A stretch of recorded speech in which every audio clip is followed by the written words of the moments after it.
Good morning, children. Revision. First question, note down. Question number 1. What is scattering of light? Scattering ante enti? ఈ scattering వల్ల ఏం effects ఉంటాయి? What are the effects of scattering? చూడండి బేటా, మన అట్మాస్ఫియర్లో 78% nitrogen molecules ఉన్నాయి బేటా. Nitrogen atom symbol N. Nitrogen molecule అంటే N2 అని రాయాలి. ఇది నైట్రోజన్ మాలిక్యూల్. ఈ నైట్రోజన్ మాలిక్యూల్ మీద ఎప్పుడైతే సన్ నుంచి వచ్చే light, sun is 15 crore kilometre from us, earth నుంచి 15 crore కిలోమీటర్ దూరంలో ఉంది. ఈ సన్ నుంచి వచ్చే లైట్ ఎలక్ట్రోమాగ్నెటిక్ వేవ్. సన్లైట్ ఎప్పుడైతే వచ్చి ఈ నైట్రోజన్ యాటమ్ని అట్మాస్ఫియర్లో ఢీ కొట్టిందో, ఇట్ ఎమిట్ సమ్ ఎనర్జీ. ఇది కొంత ఎనర్జీని ఎమిట్ చేస్తుంది. ఎందుకంటే దీని ప్రాణం చిన్నది కదా, వెరీ టైనీ మాలిక్యూల్, కాబట్టి ఎక్కువ ఎనర్జీని ఎమిట్ చేస్తుంది. ఎక్కువ ఎనర్జీ ఏ కలర్లో ఉంటుంది అంటే అది బ్లూ కలర్లో ఉంటుంది బేటా. ఈ వచ్చేది ఏంటి అంటే, నేను ఇక్కడ పింక్ రాసా బట్ ఇట్ ఈస్ బ్లూ. ఒక్కొక్క నైట్రోజన్ యాటమ్ ఇట్లా బ్లూ కలర్ని ఎమిట్ చేయడం వల్ల స్కై బ్లూ కలర్లో కనపడుతుంది. వాస్తవంగా స్కైకి ఎటువంటి కలర్ లేదు. నువ్వు స్పేస్లోకి వెళ్ళి చూస్తే స్కై బ్లాక్లో కనపడుతుంది. ఎందుకంటే అక్కడ స్కాటరింగ్ జరగదు. స్కాటరింగ్ అంటే తగలటం, గుద్దుకోవడం. When sunlight hits an atom or molecule, it emits some energy with a frequency. దీన్నే స్కాటరింగ్ అంటాం. ఈ స్కాటరింగ్ టైనీ మాలిక్యూల్స్ని స్కాటర్ అయితే బ్లూ కలర్ వస్తుంది, లార్జర్ మాలిక్యూల్స్ స్కాటర్ అయితే వైట్ కలర్ వస్తుంది బేటా. లార్జర్ మాలిక్యూల్స్ ఆఫ్టర్నూన్ అట్మాస్ఫియర్లో చాలా ఎక్కువ ఉంటాయి కాబట్టి, లార్జర్ మాలిక్యూల్ అంటే వాటర్ మాలిక్యూల్స్, భూమి మీద ఉన్న వాటర్ అంతా ఎవాపరేట్ అయ్యి అట్మాస్ఫియర్లో కలుస్తుంది కాబట్టి afternoon scattering takes place through water droplets. మరి అప్పుడు నైట్రోజన్ ఆక్సిజన్ ఏమైపోతాయి సార్? మాయమైపోతాయా? నో. నైట్రోజన్ కన్నా ఆక్సిజన్ మాలిక్యూల్ సైజ్ ఎక్కువ ఉంటుంది. ఎందుకంటే వాటర్ మాలిక్యూల్ H2O, ఇందులో 2 హైడ్రోజన్స్, 1 ఆక్సిజన్ ఉంది. ఇది 3 యాటమ్స్ కాంబినేషన్, ఇది 2 యాటమ్స్ కాంబినేషన్. కాబట్టి ఆబ్వియస్గా H2O size is larger than the nitrogen oxygen. కాబట్టి వాటర్ మాలిక్యూల్ ట్రాన్స్పరెంట్ ఉంటుంది. లార్జర్ మాలిక్యూల్స్ని సన్లైట్ స్కాటర్ చేసినప్పుడు it emits white colour. Water molecule emit చేస్తే వైట్ కలర్. నైట్రోజన్ ఆక్సిజన్ లాంటి టైనీ మాలిక్యూల్, నైట్రోజన్ ఆక్సిజన్, ఈ రెండిట్లో మనకి అట్మాస్ఫియర్లో 78% నైట్రోజన్ ఉంది బిడ్డ, 21% ఆక్సిజన్ మాలిక్యూల్స్ ఉన్నాయి.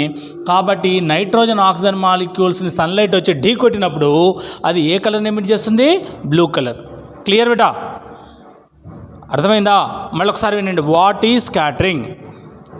When sunlight hits an atom or molecule, it vibrates with larger energy and emits some frequency. Every color has some fixed frequency. ఈ nitrogen oxygen very tiny molecules, these tiny molecules emit blue color. Like this, millions of tiny molecules emit blue color. That is why sky appears blue. వాస్తవంగా స్కైకి ఎటువంటి colour లేదు, but sky appears blue. Clear? Note down. మళ్ళీ ఒక్కసారి వినండి అమ్మా. What is scattering? When sunlight hits an atom or molecule, they vibrate with a larger amplitude and emit some energy with a frequency. If sunlight scatters very tiny molecules emit blue color. Nitrogen and oxygen molecules are very tiny, so they emit blue color. That is why sky appears blue in the color most of the time. But afternoon or mid day, మధ్యాహ్నం ఏం జరుగుతుంది బేటా? Due to high temperature of the sun, all water bodies evaporate and so many water molecules are present in the atmosphere. So scattering of sunlight takes place through water droplets. Water droplets are very larger in size. Larger molecules on scattering sunlight, they emit which color? White color. That is why afternoon sky appears white in color. Any doubts? Clear? Just revise once. 5 minutes time. Right? Note down children. Next question. Why sky appears blue in color? Why sky appears blue in color? చూడండి అమ్మా, ఒక్కసారి వినండి. Already మనం first క్వశ్చన్లో చూసాం. ఒక్కసారి ఇటు వినండి. మన అట్మాస్ఫియర్లో 78% నైట్రోజన్ మాలిక్యూల్స్ ఉన్నాయిరా. 21% ఆక్సిజన్ మాలిక్యూల్స్ ఉన్నాయి. అంటే మొత్తం 99% నైట్రోజన్ ఆక్సిజన్ మాలిక్యూల్సే ఉన్నాయి. అవునా కదా? నైట్రోజన్ ప్లస్ ఆక్సిజన్ కలిసి 99%. Remaining 1% carbon dioxide, carbon monoxide, other inert gases ఇవన్నీ కలిసి 1% ఉంటాయి. అంటే మేజర్ కాంపోనెంట్ వచ్చి nitrogen and oxygen molecules. You know very well nitrogen atomic number 7 బిటా, ఆక్సిజన్ 8. అటామిక్ నెంబర్ అంటే number of protons or number of electrons. Proton number ఏం చెప్తుంది అంటే అటామిక్ సైజుని చెప్తుంది. అంటే నైట్రోజన్ ఆక్సిజన్ ఆల్మోస్ట్ సేమ్ సైజులో ఉంది అని చెప్తుంది. ఇది నైట్రోజన్ యాటమ్. ఈ నైట్రోజన్ యాటమ్ ఎప్పుడైతే సన్లైట్ ఈ నైట్రోజన్ ఆర్ ఆక్సిజన్ యాటమ్ మీద మాలిక్యూల్ మీద పడిందో, sunlight is an electromagnetic wave. అంటే దీనికి ఎలక్ట్రిక్ ప్రాపర్టీ, మ్యాగ్నెటిక్ ప్రాపర్టీ రెండు ఉంటాయి అన్నమాట. సో ఈ సన్లైట్ మీద దీని మీద పడ్డప్పుడు ఇది ఏం చేస్తుంది బేటా? బ్లూ కలర్ని ఎమిట్ చేస్తుంది. ఎందుకంటే tiny particles emit blue colour అని క్వశ్చన్ నెంబర్ 1లో చూసాం. ఒక్కొక్క nitrogen atom on scattering of sunlight వచ్చి దాన్ని స్కాటర్ చేసినప్పుడు ఈ nitrogen atom or molecule, oxygen atom or molecule emit blue colour. ఇలా ఒక్కొక్క నైట్రోజన్ యాటమ్ బ్లూ కలర్ని ఎమిట్ చేయడం వల్ల మరి నైట్రోజన్ 1, 2 లేవు. అట్మాస్ఫియర్ అంటే 1000 కిలోమీటర్ వరకు ఉంటుంది. ఇవి మనం కౌంట్ చేయలేని నైట్రోజన్ ఆక్సిజన్ మాలిక్యూల్స్ ఉంటాయి. కాబట్టి ఒక్కొక్క మాలిక్యూల్ ఇట్లా కొంత బ్లూ కలర్ని ఎమిట్ చేయడం వల్ల sky seems to appear blue. నిజంగా స్కైకి ఎటువంటి కలర్ లేదు, స్కై బ్లూ కలర్లో ఉన్నట్టు అనిపిస్తుంది. ఆస్ట్రోనట్స్ స్పేస్లోకి వెళ్ళి మనం పైకి చూస్తే sky appears black in colour. ఎందుకు సార్ మనం స్పేస్లోకి వెళ్ళి చూస్తే బ్లాక్ కలర్లో కనపడుతుంది అంటే అక్కడ నైట్రోజన్ ఆక్సిజన్ లేదు. నైట్రోజన్ ఆక్సిజన్ ఎక్కడి వరకు ఉంది? ఎర్త్ నుంచి పైకి వెళ్తుంటే ఓన్లీ 1000 కిలోమీటర్ వరకు అట్మాస్ఫియర్ ఉంది. 300 కిలోమీటర్ వరకు ఎక్కువ ఉంటుంది. ఫస్ట్ 11 కిలోమీటర్ వరకు ట్రోపోస్ఫియర్ అంటాం. ఈ ట్రోపోస్ఫియర్లో గ్రావిటీ వల్ల ఎక్కువ అట్మాస్ఫియర్ ఉంటుంది.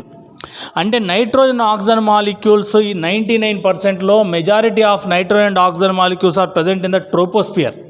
పైకి వెళ్తున్న కొద్దీ నీకు స్కాటరింగ్ తగ్గిపోతుంది. కాబట్టి ఆ బ్లూ కలర్ ఇంటెన్సిటీ కూడా తగ్గిపోతుంది. అదే నువ్వు 1000 కిలోమీటర్ అబోవ్ వెళ్ళి చూస్తే అసలు స్కాటరింగే జరగదు. కాబట్టి everything appears black in colour. This is the story behind why sky appears blue. మరి ఎగ్జామ్లో ఎలా రాయాలి సార్? Very simple.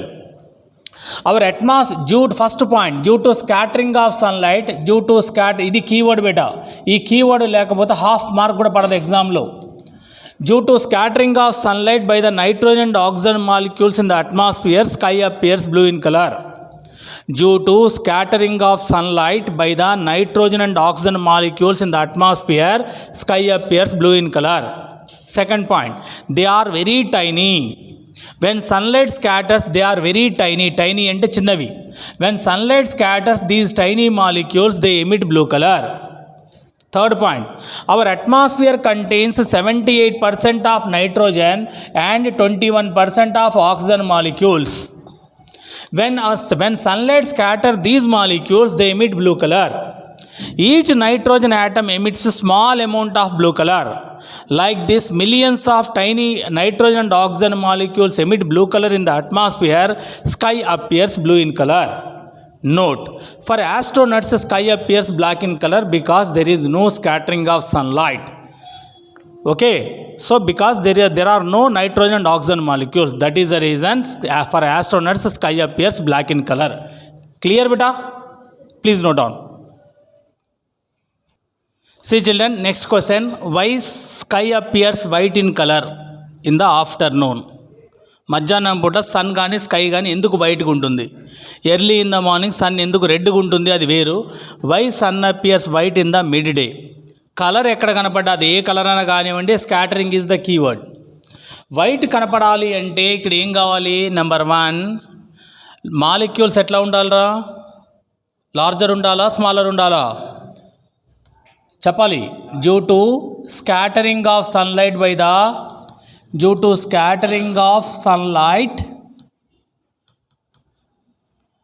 The water droplets.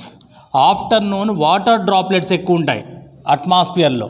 Due to scattering of sunlight by the water droplets in the atmosphere ఏమవుతుందమ్మా?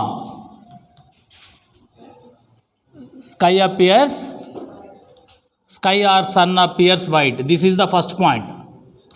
Second point, water droplets are very larger. Water droplets are very larger in size. Water droplets are very larger in size. దేంతో compare చేస్తే nitrogen and oxygen మాలిక్యూల్స్తో compare చేస్తే water droplets are very larger in size. When sunlight scatter larger molecule, ఇది larger molecule, water molecule formula H2O. ఎప్పుడైతే sunlight electromagnetic wave వచ్చి దీన్ని sunlight ఎప్పుడైతే sunlight వచ్చి ఈ వాటర్ డ్రాప్లెట్ని స్కాటర్ చేసిందో ఈ లార్జర్ మాలిక్యూల్ వైబ్రేట్ అయ్యి కొంత ఎనర్జీని ఎమిట్ చేస్తుంది. This energy is equal to what? White colour. So sky appears white in colour. Water droplets emit white colour. ఎందుకు సార్ అంటే ఆఫ్టర్నూన్ ఏమవుతుంది బేటా, టెంపరేచర్ వల్ల సన్ టెంపరేచర్ పెరుగుతున్న కొద్దీ భూమి మీద 3/4 వాటర్ ఉంది. 3/4 వాటర్ మొత్తం సర్ఫేస్ వాటర్ మొత్తం టెంపరేచర్కి ఎవాపరేట్ అట్మాస్ఫియర్లో కలుస్తుంది. దీన్ని వాటర్ వేపర్స్ అన్నీ కూడా లార్జర్ మాలిక్యూల్. కాబట్టి లార్జర్ మాలిక్యూల్స్ స్కాటర్ అయ్యి sky appears white in colour. Each water droplet acts as a prism. కాబట్టి మనకి ఇక్కడ ఏం జరుగుతుంది? వైట్ కలర్ కనపడుతుంది. క్లియర్ బిటా? మళ్ళీ ఒక్కసారి వినండి. Why sun or sky appears white in colour during mid day. ఎందుకు సన్ రెడ్ కలర్లో కనపడుతుంది, సన్ వైట్ కలర్లో కనపడుతుంది? Due to scattering of sunlight. ఇది కీవర్డ్. ఈ వర్డ్ లేకుండా మీరు ఏం సుత్తి రాసినా అక్కడ మార్కులు పడవు బోర్డులో. Due to scattering of sunlight by the water droplets in the atmosphere. Second point, water droplets are very larger in size. Water molecule for water formula H2O. When sunlight is an electromagnetic wave. It has both electric property and magnetic property. When sunlight scatters water droplet, they vibrate with larger amplitude and emit energy. This energy is equal to white color. So that the sky or sun appears white in color in the midday. Clear? Note down. Next question, see children. Why sun appears red during sunset and sunshine? సూర్యోదయం సూర్యాస్తమయం అప్పుడు sun ఎందుకు రెడ్గా కనపడుతుంది? Morning early in the morning 6 గంటలకు మనం లేచి చూస్తే సన్ రైజ్ అప్పుడు రెడ్ కలర్లో ఉంటుంది, సన్సెట్ అప్పుడు మళ్ళీ రెడ్ కలర్లో ఉంటుంది. ఎస్పెషల్లీ మనం గుజరాత్, అహ్మదాబాద్ ఏరియాలో చూసినప్పుడు సన్సెట్ సన్షైన్ చాలా క్లియర్గా చూడగలుగుతాం. అప్పుడు సముద్రంలోంచి ఇట్లా పైకి వచ్చేటప్పుడు సన్ రెడ్ కలర్లో క్లియర్ రెడ్ కలర్ మనం చూడవచ్చు. ఎందుకని అంటే జాగ్రత్తగా వినండి బేటా, ఇది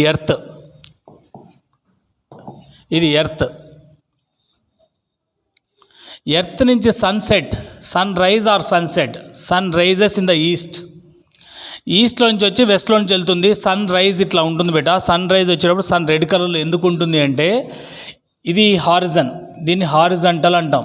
ఇక్కడ నువ్వు నిలబడి ఉన్నావు, సన్ రైజ్ అయ్యేటప్పుడు ఏమవుతుంది, సన్కి మనకి మధ్యలో ఇలా ఉంటుంది. ఇది ఎలిప్టికల్ పాత్. మనకి సన్కి మధ్యలో మనం ప్లానెట్ చుట్టూ ఎట్లా తిరుగుతున్నామంటే ఎలిప్టికల్ పాత్. ఇక్కడ మీరు జాగ్రత్తగా గమనిస్తే సన్ ఎప్పుడైతే ఇది ఎర్త్, సన్ రైజ్ అప్పుడు సన్కి మనకి మధ్యలో ఉండే డిస్టెన్స్ చాలా ఎక్కువ బేటా. సన్కి మనకి మధ్యలో ఉండే డిస్టెన్స్ చాలా ఎక్కువ. ఆఫ్ కోర్స్ సన్ మనకంటే చాలా పెద్దది, దూరంగా ఉంది కాబట్టి చిన్నగా గీస్తున్నాం. మనకంటే ఎర్త్ కంటే చాలా పెద్దది సన్ సైజ్ వైజ్. మనం ఎర్త్ మీద ఉన్నాం, మనకి రిఫరెన్స్ ఫ్రేమ్ ఎర్త్ కాబట్టి ఎర్త్ని పెద్దగా గీసాం. ఎర్త్ బ్లూ కలర్లో ఉంటుంది కాబట్టి దీన్ని బ్లూ కలర్తోటే గీద్దాం. ఇది ఎర్త్ బ్లూ కలర్ కాబట్టి దీన్ని బ్లూ కలర్తోటే గీద్దాం. సన్ రెడ్ కలర్లో ఎందుకు ఉంది అంటే సన్ చాలా దూరంలో ఉంది early in the morning. As afternoon చూస్తే sun is just overhead to us. Sun చాలా దగ్గర ఉంటుంది ఆఫ్టర్నూను. యాక్చువల్గా సన్ మన చుట్టూ తిరగట్లే, మనమే సన్ చుట్టూ తిరుగుతున్నాం. మన కన్వీనియన్స్ కోసం డయాగ్రామ్ ఇట్లా గీసుకుంటున్నాం. సన్ చాలా దూరంగా ఉంది. సన్ నుంచి వచ్చే లైట్ రే వైట్ లైట్. ఈ వైట్ లైట్లో ఎన్ని కలర్స్ ఉంటాయి కూడా 7 కలర్స్ ఉంటాయి. ఈ 7 కలర్స్ ఏంటి సార్ అంటే విబ్జిఆర్, వైలెట్, జాగ్రత్తగా వినండమ్మా, విబ్జిఆర్ ఇలా రాయాలి, VIBGYOR. రెడ్ కలర్కి స్పీడ్ ఎక్కువ బేటా, స్పీడ్ ఎక్కువ, రిఫ్రాక్షన్ తక్కువ. రిఫ్రాక్షన్ అంటే బెండింగ్ తక్కువ, స్కాటరింగ్ తక్కువ స్కాటర్ అవుతుంది, తక్కువ బెండ్ అవుతుంది, ఎక్కువ దూరం ట్రావెల్ అవుతుంది. మరి మిగతా 6 కలర్స్, ఈ వైట్ కలర్లో ఉండే మిగతా 6 కలర్స్ అన్నీ కూడా కొంత దూరం వచ్చి ఇవన్నీ కూడా గాలిలోనే మాయమైపోతాయి. ఇవి అట్మాస్ఫియర్లో రాగానే గాలిలోనే మాయమైపోతాయి బేటా. వ్యాక్యూమ్లో అయితే అన్నిటి స్పీడ్ ఒకటే. వ్యాక్యూమ్లో అన్ని 7 కలర్స్ ఒకే స్పీడ్తో ట్రావెల్ చేస్తాయి. The speed of all colours are same in the vacuum. But ఎప్పుడైతే 1000 కిలోమీటర్ అట్మాస్ఫియర్లోకి ఎంటర్ అయిందో ఈ అట్మాస్ఫియర్లో ఏముంటుంది బేటా? నైట్రోజన్, ఆక్సిజన్, కార్బన్ డైఆక్సైడ్, చెత్త, చెదారం ఇవన్నీ ఉంటాయి కదా. ఇవన్నీ కూడా మిగతా కలర్స్ అన్నిటిని అబ్జార్బ్ చేసుకుని అన్నీ మాయమైపోతాయి, వ్యానిష్ అయిపోతాయి. ఒక్క రెడ్ కలర్ మాత్రమే మనల్ని ఎందుకు రీచ్ అవుతుంది సార్ అంటే ఇది రీజన్. స్పీడ్ ఎక్కువ, రిఫ్రాక్షన్ తక్కువ, స్కాటరింగ్ తక్కువ. వీటి వల్ల స్పీడ్ ఎక్కువ ఉండటం వల్ల ఎక్కువ స్పీడ్ తోటి మనల్ని రీచ్ అవుతాయి. మిగతా అన్ని కలర్స్ అట్మాస్ఫియర్లోనే వ్యానిష్ అయిపోతాయి. మన దాకా వచ్చేటప్పటికి ఓన్లీ రెడ్ కలరే కనపడుతుంది. క్లియర్? ఇక్కడ ఏం రాయాలి కీవర్డ్ సార్ అంటే due to least scattering of sunlight. జాగ్రత్తగా వినండమ్మా. ఇక్కడ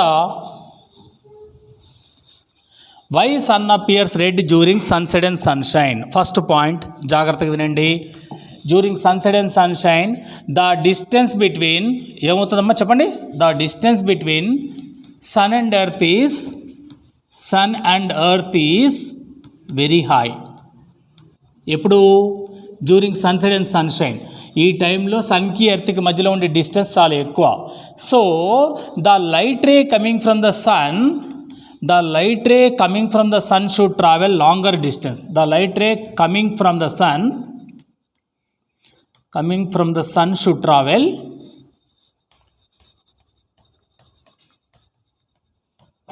longer distance.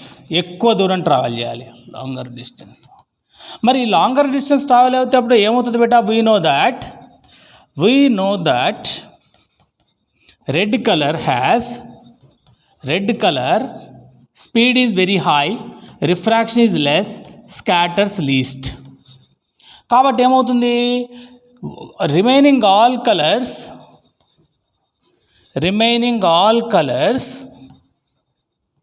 విల్ వ్యానిష్ అంటే మాయమైపోవడం. Vanish in the atmosphere. దేనికోసం బేటా? Due to more refractive index and more scattering. ఈ రెండింటి వల్ల అంత గాల్లో వ్యానిష్ అయిపోయి ఓన్లీ రెడ్ కలర్ మాత్రమే మనం రీచ్ అవుతుంది. Hence we can see red in colour. Hence the sun appears red in colour during sunset and sunshine. Clear బేటా? మళ్ళీ ఒక్కసారి వినండమ్మా. Why sun appears red during sunset and sunshine. ఇక్కడ కూడా కలరే కనపడుతుంది, సన్ రెడ్ అని అడుగుతున్నాడు కాబట్టి స్కాటరింగ్ అనే కీవర్డ్ ఉండాలి కంపల్సరీ. ఇది కీవర్డ్. ఏంటి కీవర్డ్? చెప్పండి అమ్మా, ఏంటి keyword? Least scattering of sunlight. ఇక్కడ ఈ పాయింట్ మనం రాయలేదా? నెక్స్ట్ పాయింట్ రాద్దాం.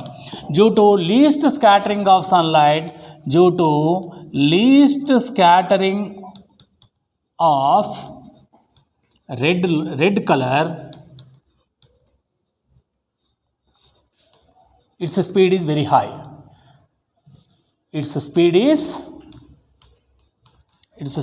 is very high. ఎందుకు? Refractive index is inversely proportional to 1/v. Formula ఏంటి? Mu is equal c/v. c అంటే speed of light in vacuum. Mu అనేది ఇన్వర్స్లీ ప్రపోర్షనల్.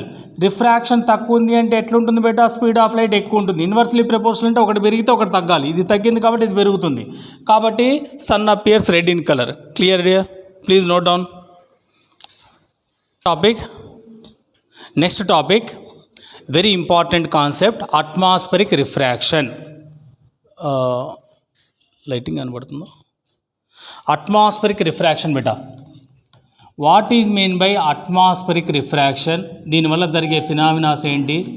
Atmospheric refraction. జాగ్రత్తగా వినండి. ఇది ఎర్త్. ఈ ఎర్త్ నుంచి 1000 కిలోమీటర్ వరకు అట్మాస్ఫియర్ ఉంది. That you know very well. చిన్నప్పటి నుంచి చదువుకుంటూనే ఉన్నారు. ఎర్త్ నుంచి 1000 కిలోమీటర్ వరకు అట్మాస్ఫియర్ ఉంది. 1000 కిలోమీటర్ వరకు ఒకే రకంగా ఉందా సార్? సేమ్ అట్మాస్ఫియర్ ఉందా? నో. ఎర్త్ నుంచి ఫస్ట్ 11 కిలోమీటర్ వరకు ఉండే అట్మాస్ఫియర్ చాలా ఎక్కువ. ఎందుకంటే because of the gravity of the earth. Everything on the surface of the earth or above the earth is attracted towards its centre. Earth ఏం చేస్తుంది? భూమి మీద ఉన్న ప్రతి ఒక్క ఆబ్జెక్ట్ని, not only object, whether it is a light particle also attracted towards the centre. దీన్నే మనం ట్రోపోస్పియర్ అంటాం బేటా. ఫస్ట్ లేయర్ని ట్రోపోస్పియర్ అంటాం అప్ టు 11 కిలోమీటర్. సెకండ్ లేయర్ని స్ట్రాటోస్పియర్ అంటాం. ఇది 100 కిలోమీటర్ వరకు ఉంటుంది బేటా. ఇక్కడ అట్మాస్ఫియర్ తక్కువ, అట్మాస్ఫియర్ డెన్సిటీ కొంచెం తక్కువ. ఇది అయనోస్ఫియర్, ఇక్కడ అట్మాస్ఫియర్ డెన్సిటీ ఇంకా ఇంకా ఇంకా తక్కువ, ఎందుకంటే గ్రావిటీ అనేది పైకి పోతున్న కొద్దీ తగ్గిపోతుంది. అయితే ఇక్కడ సన్ ఎర్త్ సెంటర్ నుంచి 15 crore కిలోమీటర్ డిస్టెన్స్లో ఇక్కడ సన్ ఉంది బిడ్డ. ఇక్కడి నుంచి వచ్చే సన్లైట్ ఈ 1000 కిలోమీటర్ వరకు సేమ్ స్పీడ్తో వస్తుంది. ఈ స్పీడ్ ఎంత అంటే 3 × 10⁸ మీటర్ పర్ సెకండ్. దీన్ని speed of light in vacuum అంటాం. అట్మాస్ఫియర్ లేకపోతే దాన్ని ఫ్రీ స్పేస్ ఆర్ వ్యాక్యూమ్ అంటాం. ఈ వ్యాక్యూమ్లో సన్లైట్ వచ్చినప్పుడు 3 × 10⁸ స్పీడ్తో వస్తుంది. మరి వస్తే ఏమవుతుంది సార్? ఏమవుతుందో జాగ్రత్తగా వినండి. ఇది ఎర్త్, ఇది అట్మాస్ఫియర్. ఈ అట్మాస్ఫియర్లోకి ఈ సన్లైట్ ఎంటర్ కాగానే ఏమవుతుంది బేటా, ఇక్కడ ఉండే ఈ డెన్సిటీ పార్టికల్స్ వల్ల ఇది స్లైట్గా బెండ్ అవుతుంది. ఇట్లా rarer to denser towards the normal. ఇక్కడ నుంచి మళ్ళీ డెన్సిటీ పెరిగింది అనుకోండి, మళ్ళీ బెండ్ అవుతుంది, మళ్ళీ బెండ్ అవుతుంది, మళ్ళీ బెండ్ అవుతుంది, మల్టిపుల్ టైమ్స్ రిఫ్రాక్ట్ అయ్యి ఫైనల్గా మనకి కనపడుతుంది, మనకి రీచ్ అవుతుంది. అంటే ఈ లైట్ రే ఇట్లా బెండ్ కావడాన్ని మనం ఏమంటున్నామంటే అట్మాస్ఫిరిక్ రిఫ్రాక్షన్. అట్మాస్ఫియర్లో సన్లైట్ బెండ్ కావడాన్ని అట్మాస్ఫిరిక్ రిఫ్రాక్షన్ అంటున్నాం. Simple, the bending of a light when enters in to the atmosphere is called atmospheric refraction. ఈ అట్మాస్ఫిరిక్ రిఫ్రాక్షన్లో ఏం జరుగుతుంది అంటే, నెంబర్ 1 ఫస్ట్ ఫినామినా, మనం ఇక్కడ ఇది ఎర్త్ బేటా, ఇక్కడ మనం నిలబడ్డాం, స్టార్స్ ఇంకా దూరంలో ఉన్నాయి, star is very far. Star యాక్చువల్గా ఇలా ఉంటుంది. ఎప్పుడైతే స్టార్ ఇక్కడ నుంచి మనకు వచ్చి అట్మాస్ఫియర్లోకి ఎంటర్ అయిందో ఇట్లా స్లైట్గా బెండ్ అవుతుంది. But you know that sunlight ఎప్పుడు, లైట్ రే ఎప్పుడు బెండ్ కాదు బేటా. ఫెర్మాట్ ప్రిన్సిపల్ మనకు తెలుసు కదా. ఫెర్మాట్ ప్రిన్సిపల్ ఏం చెప్తుందంటే light ray always travel in a straight line. యాక్చువల్గా ఈ సన్ ఇక్కడ ఉంది, కానీ దీని అపారెంట్ పొజిషన్ మనకి ఇక్కడ కనపడుతుంది, ఇక్కడ ఉన్నట్టు అనిపిస్తుంది మనకి.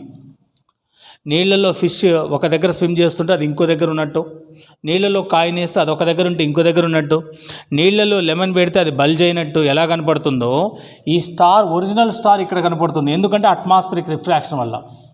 ఈ అట్మాస్ఫియర్ టెంపరేచర్ పెరుగుతున్న కొద్ది మారుతుంది కాబట్టి ఇంకొకసారి దీని అపారెంట్ పొజిషన్ ఇక్కడ కనపడుతుంది. దీన్ని అపారెంట్ పొజిషన్ అంటాం. ఇది ఒరిజినల్ స్టార్, ఇది అపారెంట్ స్టార్. ఈ అపారెంట్ పొజిషన్ ఎప్పుడు మారడం వల్ల, దీని పొజిషన్ ఎప్పుడు మారడం వల్ల యాక్చువల్గా ఇలా ఉండాల్సిన స్టార్ ఇట్లా బ్లింక్ అయినట్టు కనపడుతుంది. ఇది స్టార్ ఇట్లా కనపడుతుంది. ఇట్లా కనపడడానికి కారణం ఏంటి అంటే అట్మాస్ఫిరిక్ రిఫ్రాక్షన్. ఇలా ఉండాల్సిన స్టార్ ఇట్లా కనపడుతుంది. అంటే ఒకసారి అపారెంట్ పొజిషన్ ఇక్కడ ఇక్కడ ఇక్కడ ఇలా అపారెంట్ పొజిషన్ మారడం వల్ల ఈ స్టార్స్ అపియర్ ట్వింక్లింగ్. అన్ని స్టార్స్ ఇట్లా ట్వింకిల్ అయినట్టు కనపడతాయి బేట. ఇది first phenomena. Why stars appear twinkling అంటే ఏం చెప్పాలమ్మా, due to atmospheric refraction the apparent position of the star changes continuously. The apparent position changes due to atmospheric refraction. దీనివల్ల ఏమవుతుంది బేటా, ఈ అపారెంట్ పొజిషన్ మారడం వల్ల స్టార్ ఇట్లా ట్వింకిల్ అయినట్టు కనపడుతుంది. Actually star is not twinkling, only because of the atmospheric refraction it seems to be twinkling. అది twinkle అయినట్టు అనిపిస్తుంది తప్ప నిజంగా ట్వింకిల్ కావడం లేదు. అర్థమైందా? Clear? Please pass it. Note once again, listen to me బేటా. Why stars appear twinkling. First keyword due to atmospheric refraction stars appear twinkling అని రాయాలి. Due to atmospheric refraction stars appear twinkling. Second point, stars are very far from us. So the light ray coming from the star enter in to the atmosphere suffers multiple refractions and reaches our eye. Star నుంచి వచ్చే light ray అట్మాస్ఫియర్లోకి enter కాగానే refract అయ్యి మనల్ని reach అవుతుంది. Multiple times refract అయ్యి మనల్ని reach అవుతుంది. But we know that light ray never bends. Light ray ఎప్పుడు బెండ్ కాదు. Light ray always travel in straight line. Fermat principle మనం 9th క్లాస్లో నేర్చుకున్నాం. సో దీని అపారెంట్ పొజిషన్, ఇక్కడ ఉండాల్సిన అపారెంట్ పొజిషన్ ఇక్కడ కనపడుతుంది, ఇక్కడ ఇంకోసారి ఇక్కడ. ఎందుకంటే hot air is light and cold air is dense. ఈ అట్మాస్ఫియర్లో ఉన్న డెన్సిటీ ఎప్పుడు మారుతుంది. హాట్ ఎయిర్ పైకి వెళ్తుంది, కూల్ ఎయిర్ కిందకి వస్తుంది, మళ్ళీ హాట్ ఎయిర్ పైకి పోతుంది. చిమ్నీ ఎలా పెడతాం మన కిచెన్లో? చిమ్నీ పైన ఉంటుంది, ఎందుకంటే హాట్ ఎయిర్ పైనుంచి వెళ్ళిపోతుంది, విండోలో నుంచి కూల్ ఎయిర్ లోపలికి వస్తుంది, కాబట్టి రూమ్ ఎప్పుడు చల్లగా ఉంటుంది. ఎగ్జాస్ట్ ఫ్యాన్ హాట్ ఎయిర్ని బయటికి తీసుకెళ్తుంది, కూల్ ఎయిర్ని విండోలోంచి బయటికి లోపలికి వస్తుంది. అదేవిధంగా ఇక్కడ అపారెంట్ పొజిషన్ ఎప్పుడు మారడం వల్ల ఒకసారి ఇక్కడ కనపడడం వల్ల స్టార్స్ అపియర్ ట్వింక్లింగ్. మరి సన్ ఎందుకు సార్ ట్వింకిల్ కావట్లేదు, ప్లానెట్స్ ఎందుకు ట్వింకిల్ కావట్లేదు అంటే they are comparatively very close to our earth. Planets మనకి చాలా దగ్గరలో ఉన్నాయి. మిగతా స్టార్స్తో కంపేర్ చేస్తే ప్లానెట్స్ ఆర్ వెరీ క్లోజ్. ఇంకొకటి ఏంటంటే planets are not self luminous, అవి వాటంతా అవి బర్న్ కావట్లా. ఈ స్టార్లో ఏముంటుంది, హైడ్రోజన్ గ్యాసెస్ ఉండటం వల్ల అవి నిరంతరం బర్న్ అవుతూ ఉండటం వల్ల సెల్ఫ్ ల్యూమినస్ వల్ల అవి అపారెంట్ పొజిషన్ చేంజ్ అవుతుంది. ప్లానెట్ ఎర్త్ దానంతా అది వెలగలేదు, సన్లైట్ పడి దాని మీద రిఫ్లెక్ట్ అవుతూనే సన్ మనకు కనబడుతుంది. ఈ ఆబ్జెక్ట్ అయినా అంతే. ఒక క్వశ్చన్ అడుగుతాడు, why can't you see in dark room? Why? Because reflection of light do not takes place. మనం బ్రైట్ లైట్లోనే ఎందుకు చూడగలుగుతామంటే, నన్ను మీరు ఎందుకు చూడగలుగుతున్నారు సతీష్ సార్ని అంటే, సన్లైట్ నా మీద పడి, ఈ ట్యూబ్ లైట్ లైటింగ్ నా మీద పడి మళ్ళీ రిఫ్లెక్ట్ అవుతుంది కాబట్టి మీరు నన్ను చూడగలుగుతున్నా, నేను మిమ్మల్ని చూడగలుగుతున్నా. How bright you are, how beautiful you are. మీరు ఎంత అందంగా ఉన్నా సన్లైట్ లేకపోతే మీ మొహం మనకు కనపడదు. There is no, without reflection of light you can't see anything. అసలు సన్లైట్ లేకపోతే ఫోటోసింథసిసే జరగదు. సన్లైట్ లేకపోతే అసలు ప్లాంట్స్ వాటి ఫుడ్ ప్రిపేర్ చేసుకోలేవు. Because of all these reasons without sunlight we cannot survive. Clear బేటా? Right. Next question, atmospheric refraction వల్ల మేజర్గా 3 kind of phenomenas we could see in the nature. ఒకటి, stars appear twinkling, already completed. Second one, day increases by 4 minutes. Sunlight మనకు భూమి మీద పడేదానికన్నా ఎక్కువ మనం sunlight లేకున్నా కూడా 4 minutes ఎక్కువ చూడగలుగుతాం.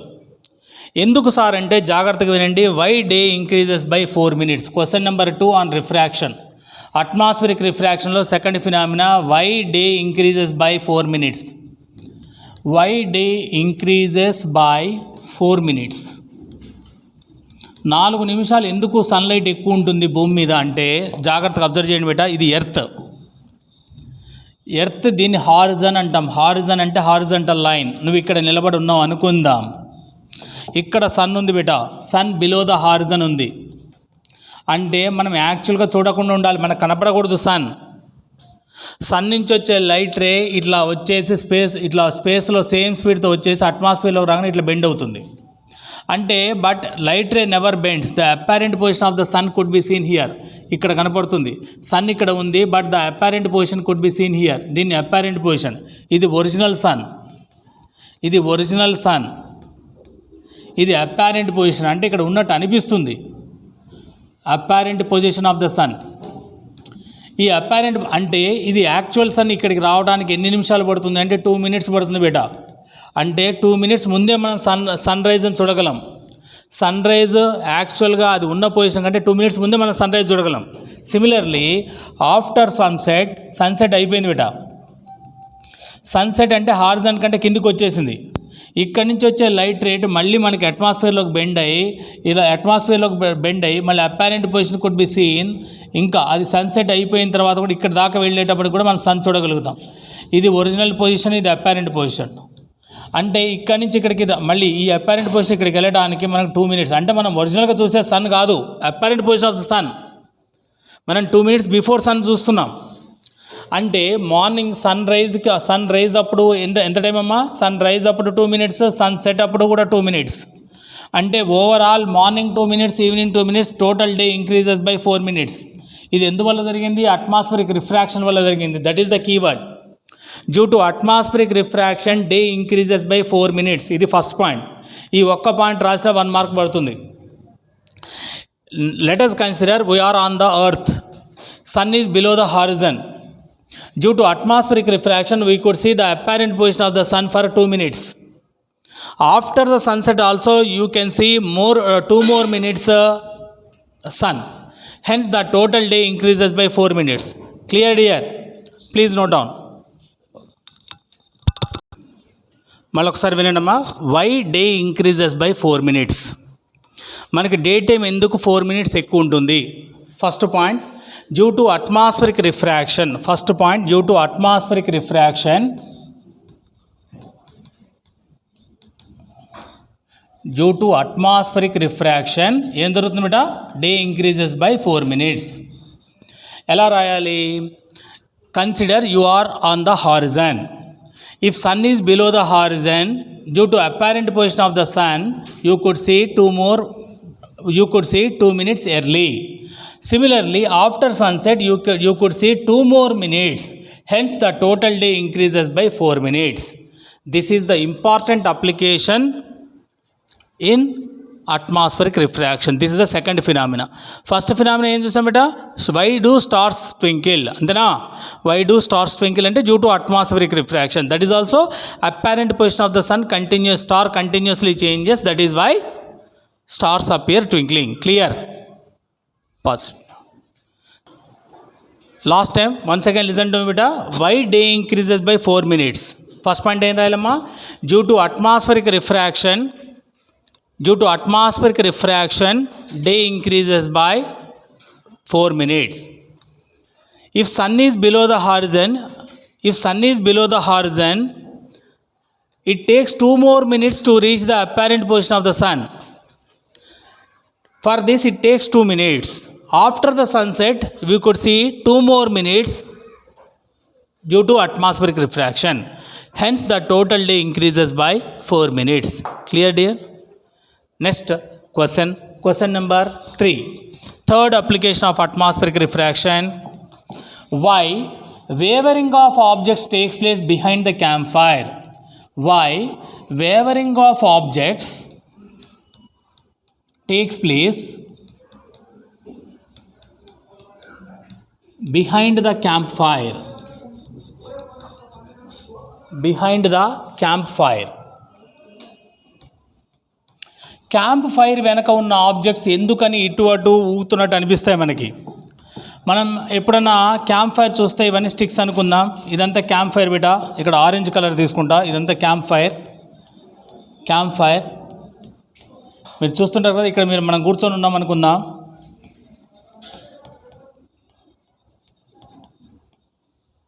This is your family, your mom, dad, you, ఇది ఒక క్యాంప్ ఫైర్ అనుకుందాం. దీని వెనక ఉన్న any object, a tall building or building lights, a apartment lights or something, ఇక్కడ ఒక అపార్ట్మెంట్ ఉంది, ఇవన్నీ లైట్స్. ఈ లైట్స్ ఇలా వేవరింగ్ అంటే ఇలా కదులుతున్నట్టు అనిపిస్తాయి. మనం చూస్తుంటాం ఎక్కడైనా శ్మశానంలో కానీ ఏదైనా తగలబెట్టేప్పుడు వెనక ఉన్న ఆబ్జెక్ట్స్ లైట్ వెయిట్ పార్టికల్స్ అన్నీ ఇటు కదిలినట్టు అనిపిస్తాయి. What is the reason for this? ఇది కూడా సేమ్ కీవర్డ్ బేటా, due to atmospheric refraction objects behind the campfire seems to wavering. Seems అంటే అనిపించడం. క్యాంప్ ఫైర్ వెనక ఉన్న ఆబ్జెక్ట్స్ వీవర్ అవుతున్నట్టు కనిపిస్తాయి. ఎందుకు అంటే ఇటు అటు కదులుతున్నట్టు అనిపిస్తాయి. ఎందుకంటే డ్యూ టు అట్మాస్ఫరిక్ రిఫ్రాక్షన్. మరి అట్మాస్ఫరిక్ రిఫ్రాక్షన్ ఎలా జరుగుతుంది సార్ అంటే, ఇక్కడ మీకు తెలియాల్సిన కీవర్డ్ ఏంటి అంటే, atmospheric refraction, hot air is light beta. Hot air is light. Light అంటే అర్థం ఏంటి సార్? లైట్ అంటే రిఫ్రాక్టివ్ ఇండెక్స్ లెస్ అని అర్థం.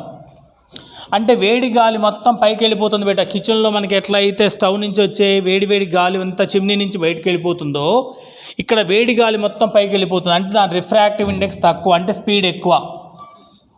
మరి వేడి గాలి పైకి వెళ్ళిపోయినప్పుడు ఈ పక్కన ఉన్న చల్లటి గాలి మొత్తం దీన్ని ఆక్యుపై చేస్తుంది కదా బేట, అంటే cool air refractive index is more. Refractive index ఎక్కువ ఉంది అంటే స్పీడ్ ఆఫ్ లైట్ తక్కువ ఉందనే కదా అర్థం. అంటే కొద్దిసేపు స్పీడ్ ఆఫ్ లైట్ తక్కువ ఉంటుంది, కొంచెంసేపు స్పీడ్ ఆఫ్ లైట్ ఎక్కువ ఉంటుంది. ఇలా స్పీడ్ ఆఫ్ లైట్లో చేంజ్ వల్ల ఏమవుతుంది, ఇక్కడ ఉన్న ఆబ్జెక్ట్ కొద్దిసేపు పైన కొద్దిసేపు కింద, apparent position of these lights seems to moving from one place to another place. ఆ వెనక ఉన్న ఆబ్జెక్ట్ ఎప్పుడు ఒకే దగ్గర కనపడదు. దాని నుంచి వచ్చే లైట్ రే ఒకసారి ఎక్కువ స్పీడ్తో ఒకసారి తక్కువ స్పీడ్తో ట్రావెల్ కావడం వల్ల వెనక ఉన్న లైట్స్ ఇలా కదిలినట్టు అనిపిస్తాయి. దానివల్ల మనం ఏదన్నా దూరంగా చీకట్లోంచి వెళ్ళేటప్పుడు ఎక్కడైనా మంట ఉంటే దాని వెనక ఉన్న ఆబ్జెక్ట్స్ ఇటు కదలడం వల్ల దాన్నే దయ్యం అని భ్రమపడుతుంటాం. పల్లెటూళ్ళలో ఎక్కువ మా చిన్నప్పుడు చూసేవాళ్ళం. ఏదైనా పల్లెటూళ్ళలోంచి నడిచిపోవాలన్నా, స్కూల్ నుంచి వచ్చేప్పుడు ఎక్కడైనా చెట్లు ఉన్నా దాని వెనక ఏదైనా మంట ఉంటే వెనక ఉన్న ఆబ్జెక్ట్స్ ఇటు కదిలినట్టు అనిపిస్తే భయం అనిపిస్తుంది. వాస్తవంగా it is a science. Hot air is light. Hot ఎయిర్లో స్పీడ్ ఆఫ్ లైట్ ఎక్కువ, కూల్ ఎయిర్లో స్పీడ్ ఆఫ్ లైట్ తక్కువ. ఈ స్పీడ్ ఆఫ్ లైట్లో ఉన్న వేరియేషన్ వల్ల ఆబ్జెక్ట్స్ ముందుకు వెనక్కు కదిలినట్టు అనిపిస్తాయి తప్ప దయ్యాలు భూతాలు అనే కాన్సెప్టే యాజ్ పర్ సైన్స్ లేదు. క్లియర్ బేటా? ఎలా రాయాలి sir answer? Due to atmospheric refraction objects behind the campfire seems to waver. We know that hot air is light. That means speed of light in hot air is more, refractive index is less. Similarly, cool air refractive index is more and speed is less.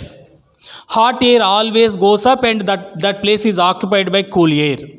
Due to this, refractive index is continuously changing. That means speed of light is continuously changing. That is why objects behind the campfire moves here and there. Hence, we can see wavering of objects behind the campfire. Clear, beta? Please note down. Formation of rainbow. జాగ్రత్తగా వినండమ్మా. Rainbow, అసలు rainbow అంటే ఏంటి, అసలు అట్మాస్ఫియర్లో rainbow ఎందుకు కనపడుతుందో జాగ్రత్తగా వినండిరా. Rainbow కనపడాలి అంటే first వర్షం పడి వెలవాలి. వర్షం పడి ఆగిపోయిన తర్వాత మళ్ళీ ఏం కావాలి, సన్లైట్ రావాలి. అంటే రెండు థింగ్స్ జరగాలి బేటా. ఇక్కడ వర్షం పడాలి. వర్షం జనరల్గా వాటర్ డ్రాప్లెట్స్ ఏ షేప్లో ఉంటాయిరా, స్పెరికల్ షేప్లో ఉంటాయి, ఇట్లా ఉంటాయి. సరే, ఇట్లా ఉంటే మనకి ఇట్లా ఎందుకు కనపడతాయి సార్ అంటే, బొట్టుబిళ్ళలాగా ఎందుకు కనపడతాయి సార్ అంటే, బికాజ్ ఆఫ్ ద గ్రావిటీ. యాక్చువల్గా వాటర్ డ్రాప్లెట్ షేప్లో ఉంటాయిరా. ఇక్కడ మనం ఒకటే వాటర్ డ్రాప్లెట్ తీసుకుందాం బేటా. ఇది ఒక వాటర్ డ్రాప్లెట్. ఈ వాటర్ డ్రాప్లెట్స్కి ఎదురుగా ఏం రావాలి, ఇది వర్షం వచ్చి ఆగిపోయిన తర్వాత అట్మాస్ఫియర్లో వాటర్ డ్రాప్లెట్స్ అన్నీ ఇట్లా ఉంటాయి. దీనికి సన్లైట్ దీనికి ఆపోజిట్ డైరెక్షన్లో రావాలి. సన్లైట్, ఇది ఒక క్వశ్చన్ అడుగుతాడు important. Sunlight should be opposite to the water droplets. Rain ఒకవైపు నుంచి పడితే ఒకవైపు సన్లైట్ ఉండాలి. సన్లైట్కి రెయిన్కి రెండు కంప్లీట్గా ఆపోజిట్ ఉండాలి. అప్పుడే మనకి రెయిన్బో ఫామ్ అవుతుంది. వర్షం పడి ఆగిపోయిన తర్వాత, లేకపోతే వర్షం ఒకవైపు రావాలి, ఒకవైపు వర్షం రావాలి, ఒకవైపు సన్లైట్ రావాలి, అప్పుడు రెయిన్బో కనపడుతుంది. రెయిన్బో షేప్ ఏంటి అంటే, యాక్చువల్గా మనం చూసే షేప్ ఇట్లా కోనికల్ షేప్. ఇట్లా చూస్తాం రా, జాగ్రత్తగా వినండి. మనం ఇట్లా చూస్తాం. యాక్చువల్గా రెయిన్బోని ఇట్లా మనం హాఫ్ చూస్తాం ఇట్లా, అవునా? VIBGYOR, violet, IndiGo, blue, green, yellow, orange, red ఇట్లా చూస్తాం. యాక్చువల్గా రెయిన్బో ఇట్లా కోనికల్ షేప్లో ఉండదు బేటా. ఇట్లా ఉండదు, ఇట్లా హాఫ్ కర్వ్ ఉండదు. యాక్చువల్గా రెయిన్బో ఎలా ఉంటుంది అంటే కోనికల్ షేప్ ఇట్లా ఉంటుంది. ఇట్లా ఉంటుంది, ఐస్ క్రీమ్ కప్ లాగా ఉంటుందన్నమాట. ఇట్లా 7 రింగ్స్ ఉంటాయి. ఇట్లా లోపల వైలెట్, అవుట్ సైడ్ రెడ్ ఇట్లా ఉంటాయి అన్నమాట. ఇట్లా రెడ్ కలర్, ఇట్లా రింగ్స్ ఇట్లా ఉంటాయి. ఈ మధ్యలో 7 కలర్స్ ఉంటాయి, ఈ మధ్యలో 5 కలర్స్ ఉంటాయి అన్నమాట. రెయిన్బో యాక్చువల్గా కోనికల్ షేప్లో ఉంటుంది. మరి కోనికల్ షేప్లో మనకి ఎందుకు కనపడొస్తారంటే, మనం భూమి మీద హారిజన్ నుంచి ఒక డైరెక్షన్లో చూడగలుగుతాం, 3 డైమెన్షన్లో చూడలేం. మరి ఇట్లా చూడాలంటే ఏం చేయాలి సార్ అంటే, నువ్వు ఏరోప్లేన్లో వెళ్ళేటప్పుడు ఎప్పుడైనా రెయిన్బో ఫామ్ అయితే you could see this conical shape. విమానంలో మనం ట్రావెల్ చేసేటప్పుడు ఒకవేళ ఇది ఫామ్ అవుతే, రెయిన్బో ఫామ్ అవుతే అట్మాస్ఫియర్లో, అప్పుడు నువ్వు కోనికల్ షేప్, ఈ షేప్ ఆఫ్ రెయిన్బోని చూడొచ్చు. బట్ ప్రాక్టికల్గా ఏదో ఒక సందర్భం 1-2% టైంలోనే జరుగుతుంది. ఎందుకంటే హెవీ రెయిన్స్ ఉన్నప్పుడు అసలు ఫ్లైట్స్ అలో చేయరు. ఒకవేళ మనం ఫ్లైట్లో వెళ్తున్నప్పుడు రెయిన్బో ఫామ్ అవుతే ఇట్లా కంప్లీట్ కోనికల్ షేప్ మనం చూడొచ్చు బేట. అసలు ఇప్పుడు కాన్సెప్ట్కి వద్దాం. అసలు రెయిన్బో ఎందుకు ఫామ్ అవుతుంది, అసలు what is the reason for rainbow. ఇప్పుడే చూసాం కదా, ఈ అట్మాస్ఫియర్లో ఒక వాటర్ డ్రాప్లెట్ తీసుకోండి బేట. దీంట్లో నుంచి ఒక సన్లైట్ పడింది. ఇట్లా sunlight is a white light. ఇక్కడ వైట్ లైట్ తీసుకోవాలంటే బ్యాక్గ్రౌండ్ బ్లాక్ ఉండాలి. బ్యాక్గ్రౌండ్ బ్లాక్ తీసుకుంటున్నా చూడండి, ఇది బ్యాక్గ్రౌండ్ బ్లాక్, ఇది సన్లైట్, ఇది ఒక వాటర్ డ్రాప్లెట్. వాటర్ డ్రాప్లెట్ జనరల్గా వైట్ కలర్లో ఉంటుంది కాబట్టి వాటర్ డ్రాప్లెట్ని మనం ఏం చేద్దాం, ఒక ట్రాన్స్పరెంట్, ఒక వైట్ కలర్ తీసుకుందాం. ఇది వాటర్ డ్రాప్లెట్ బిడ్డ. ఈ వాటర్ డ్రాప్లెట్లో ఒక సన్లైట్ పడింది. Sunlight is a white light. Sunlight is also a white light. Sunlight white light. ఈ సన్లైట్ ఇటు పడినప్పుడు, ఈ సన్లైట్ దీని మీద పడినప్పుడు ఏం జరుగుతుంది బేటా, ఫస్ట్ ఫినామినా ఏం జరుగుతుందంటే, this water droplet acts as a prism splits into 7 colours. పైకి రెడ్ కలర్ వస్తుంది, కిందికి వైలెట్ కలర్ వస్తుంది బేటా. ఈ విధంగా స్ప్లిట్ అయిపోయింది, 7 కలర్స్గా స్ప్లిట్ అయింది. అంటే white light is a combination of 7 colours. ఈ ఫినామినానే మనం ఏమంటామంటే డిస్పర్షన్ అంటాం బేటా. ఇది dispersion phenomena. Due to dispersion white light splits into 7 colours. Any doubts up to hear? When a white light falls on the water droplet, it splits into 7 colors. దీన్ని dispersion అంటాం. అంటే first phenomena in rainbow is dispersion. ఇక్కడ వరకు జరిగిన తర్వాత మళ్ళీ దీనికి perpendicular line draw చేస్తే నార్మల్ అవుతుంది. ఇక్కడ టోటల్ ఇంటర్నల్ రిఫ్లెక్షన్ జరుగుతుంది బిడ్డ. టోటల్ ఇంటర్నల్ రిఫ్లెక్షన్ జరిగి రెడ్ కలర్ వెనక్కి వస్తుంది, అలాగే వైలెట్ కలర్ ఇక్కడ నుంచి ఇంకా వెనక్కి వస్తుంది, ఇట్లా వైలెట్ కలర్. దీన్ని ఏమంటామంటే టోటల్ ఇంటర్నల్ రిఫ్లెక్షన్ అంటాం బిడ్డ. దీన్ని ఏమంటామంటే టోటల్ ఇంటర్నల్ రిఫ్లెక్షన్. ఈ టోటల్ ఇంటర్నల్ రిఫ్లెక్షన్ వల్ల ఈ 7 కలర్స్ ఇట్లా బౌన్స్ అవుతాయి. మరి ఇక్కడి నుంచి అది డైమండ్ కాదు కదా, వాటర్ డ్రాప్లెట్ కాబట్టి ఇది కూడా డైమండ్ అవుతే మళ్ళీ టోటల్ ఇంటర్నల్ రిఫ్లెక్షన్ జరిగితే వాటర్ డ్రాప్లెట్ కూడా చాలా కాస్ట్లీ అయిపోతుంది డైమండ్ లాగా. ఇక్కడి నుంచి ఏమవుతుంది, లైట్ రే వెనక్కి వచ్చేస్తుంది. ఇక్కడి నుంచి మళ్ళీ రెడ్ కలర్, ఇక్కడి నుంచి రిఫ్రాక్షన్ వల్ల మళ్ళీ వెనక్కి వచ్చేస్తుంది. ఇట్లా ఇది రెడ్ కలర్. వైలెట్ కలర్ ఇలా వచ్చేస్తుంది బిడ్డ, ఇలా వైలెట్ కలర్ ఇట్లా వచ్చేస్తుంది. ఇది వైలెట్ కలర్. ఒకసారి బ్యాక్ వెళ్దాం.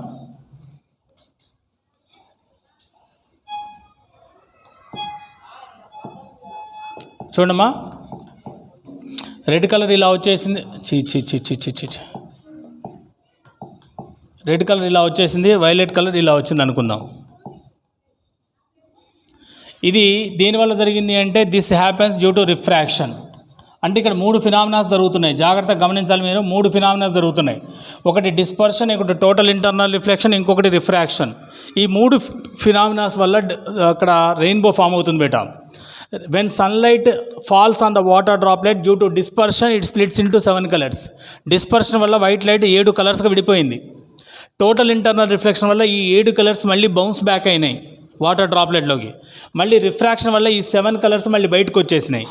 ఈ బయటకు వచ్చేసిన లైట్ రేస్లో మీరు జాగ్రత్తగా గమనిస్తే ఈ ఇన్కమింగ్ లైట్ రేకి అవుట్ గోయింగ్ రేకి మధ్యలో 40 degrees ఉంటే మనకి ఏ కలర్ ఎక్కువ కనపడుతుంది అంటే వైలెట్ కలర్ ఎక్కువ కనపడుతుంది బేటా. వైలెట్ కలర్ ఎక్కువ కనపడుతుంది రెయిన్బోలో. అదే ఈ రెండింటికి మధ్యలో 40 degrees ఉంటే, ఇన్కమింగ్ రేకి అవుట్ గోయింగ్ రేకి మధ్యలో 40 degrees ఉంటే బ్రైట్ రెడ్ కలర్ కనపడుతుంది. రెయిన్బోలో మనం ఎక్కువ రెడ్ కలర్ని చూడొచ్చు. ఎక్కువ రెడ్ కలర్ కనపడింది అంటే దట్ ఈజ్ వాట్ ఇక్కడ ఏం జరిగింది, angle is in between 42. Incoming రేకి అవుట్ గోయింగ్ రేకి మధ్యలో 42 ఉన్నట్టు. 40 ఉంటే you can see bright violet colour. అదే 40కి 42కి మధ్యలో ఉంది అంటే you could see all colours.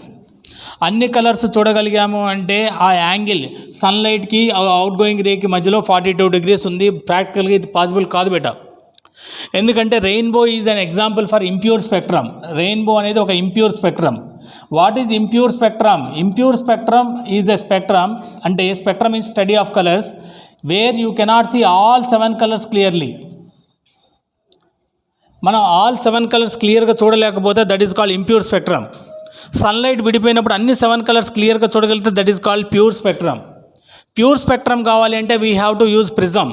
Prism మీద వైట్ లైట్ పడితే వచ్చేది ఇది 7 కలర్స్గా విడిపోయేది ఇట్లా విబ్జిఆర్, వైలెట్, ఇండిగో, రెడ్.